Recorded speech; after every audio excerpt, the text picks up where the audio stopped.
समिति आयोग चेलैया समिति ने वित्तीय क्षेत्रों में सुधार हेतु जांच की तथा अपना सुझाव दिया था। प्रधानमंत्री राष्ट्रीय एकता परिषद का अध्यक्ष होता है। नेशनल इंटीग्रेशन काउंसिल का अध्यक्ष होता है। प्राक्कलन समिति में लोकसभा के 30 सदस्य होते हैं। इसमें राज्यसभा के सदस्य शामिल नहीं होते। अखिल भारतीय सेवाओं का सृजन संसद द्वारा किया जाता है। प्रधानमंत्री, वित्त मंत्री और वाणिज्यिक मंत्री में से कोई योजना आयोग का उपसभापति नहीं होता है। इसका एक पूर्णकालिक उपाध्यक्ष होता है जिसे कैबिनेट मंत्री का दर्जा प्राप्त होता है। वर्तमान में भारत में राष्ट्रीय मानवाधिकार आयोग के अध्यक्ष न्यायमूर्ति HL दत्तू हैं। ग्राम सहकारी समिति पंचायती राज संगठन का घटक नहीं है। भारतीय संविधान का अनुच्छेद 340 पिछड़े वर्ग के आयोग से संबंधित है। राष्ट्रीय सलाहकार परिषद एक संवैधानिक प्राधिकार है। भारतीय चुनाव आयोग एक संवैधानिक निकाय है। सच्चर समिति का संबंध भारतीय मुसलमानों की सामाजिक, आर्थिक एवं शैक्षणिक स्थिति से तथा उनके साथ धार्मिक, भाषाई और सांस्कृतिक आधार पर भेदभाव को दूर करने से है।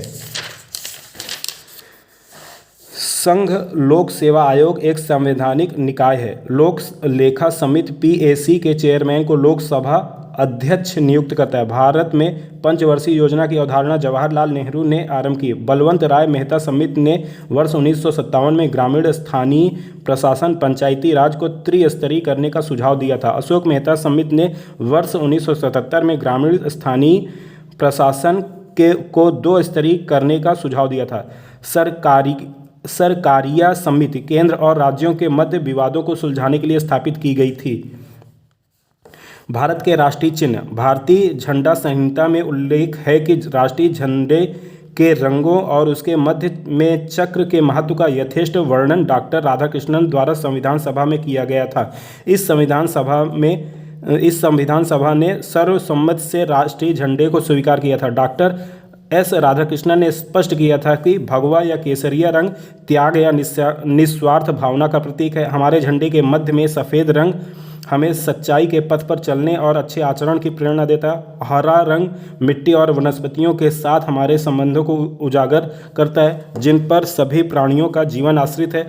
सफ़ेद रंग के मध्य में अशोक चक्र धर्म के राज का प्रतीक है। चक्र प्रगति का प्रतीक है। जड़ता प्राणहीनता का प्रतीक है। चक्र शांतिपूर्ण परिवर्तन की गतिशीलता का प्रतीक है। भारत का राष्ट्रीय ध्वज तिरंगा 3 रंगों की पट्टियों में विभाजित आयताकार है। ध्वज की लंबाई और चौड़ाई का अनुपात 3:2 है, अर्थात लंबाई अगर 3 है तो चौड़ाई 2 होगी। सबसे ऊपरी पट्टी गहरे केसरिया रंग साहस का प्रदर्शन, बीच में श्वेत शांति और सच्चाई का प्रदर्शन और सबसे नीचे हरी पट्टी उर्वरता तथा समृद्धि का प्रदर्शन है। ध्वज के बीच की पट्टी में एक नीला चक्र है जिसमें 24 तीलियां हैं, जिसका प्रारूप सारनाथ में अशोक के सिंह स्तंभ पर बने चक्र से लिया गया है। यह न्याय का प्रतीक है। पिंगली वेंकैया द्वारा भारतीय राष्ट्रीय ध्वज को तैयार किया गया। संविधान सभा द्वारा 22 जुलाई 1947 को राष्ट्रीय ध्वज का वर्तमान स्वरूप स्वीकृत किया गया। भारत का राज्य चिन्ह सारनाथ स्थित अशोक के सिंह स्तंभ की अनुकृति है। भारत सरकार द्वारा इसे 26 जनवरी 1950 को अपनाया गया। इस पर नीचे देवनागरी लिपि में सत्यमेव जयते लिखा है जो मुंडोक उपनिषद से लिया गया है। भारत का राष्ट्रगान जन गण मन 24 जनवरी 1950 को संविधान सभा द्वारा आधिकारिक रूप में अंगीकृत किया गया था। इसके गायन की अवधि 52 सेकंड है। 27 दिसंबर 1911 को भारतीय राष्ट्रीय कांग्रेस के कलकत्ता अधिवेशन में इसे पहली बार गाया गया था। यह रविन्द्रनाथ टैगोर द्वारा रचित गीतांजलि से लिया गया। वंदे मातरम वर्ष 1950 में भारत के राष्ट्रीय गीत के रूप में अंगीकृत किया गया था। राष्ट्रीय गीत वंदे मातरम बंकिम चंद्र चटर्जी द्वारा लिखित उपन्यास आनंद मठ से लिया गया है। इसे 1896 ईस्वी में भारतीय राष्ट्रीय कांग्रेस के अधिवेशन में पहली बार गाया गया था। भारत का राष्ट्रीय कैलेंडर शक संवत पर आधारित है। 22 मार्च 1957 को अपनाया गया। चैत्र माह में इसकी शुरुआत होती है और अंतिम माह फागुन होता है। इसे ग्रेगोरियन कैलेंडर के साथ अपनाया गया था। सामान्यतः चैत्र माह की शुरुआत 22 मार्च को जबकि लीप वर्ष में 21 मार्च को होती है। गंगा की डॉल्फिन वैज्ञानिक नाम प्लेटा निस्ता गैंगोटिका को भारत के राष्ट्रीय जलीय जीव के रूप में स्वीकार किया गया है।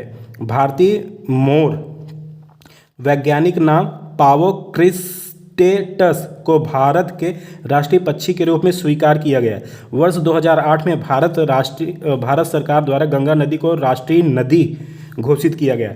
भारत सरकार द्वारा स्वाधीनता दिवस 15 अगस्त, गणतंत्र दिवस 26 जनवरी और गांधी जयंती 2 अक्टूबर को राष्ट्रीय दिवस के रूप में घोषित किया गया है। ज्ञातव्य है कि कमल को राष्ट्रीय पुष्प, आम को राष्ट्रीय फल तथा बरगद को राष्ट्रीय वृक्ष के रूप में मान्यता प्राप्त है। केंद्र सरकार द्वारा राज्य सभा में दिए गए उत्तर के अनुसार इस संदर्भ में कोई अधिसूचना जारी नहीं की गई है।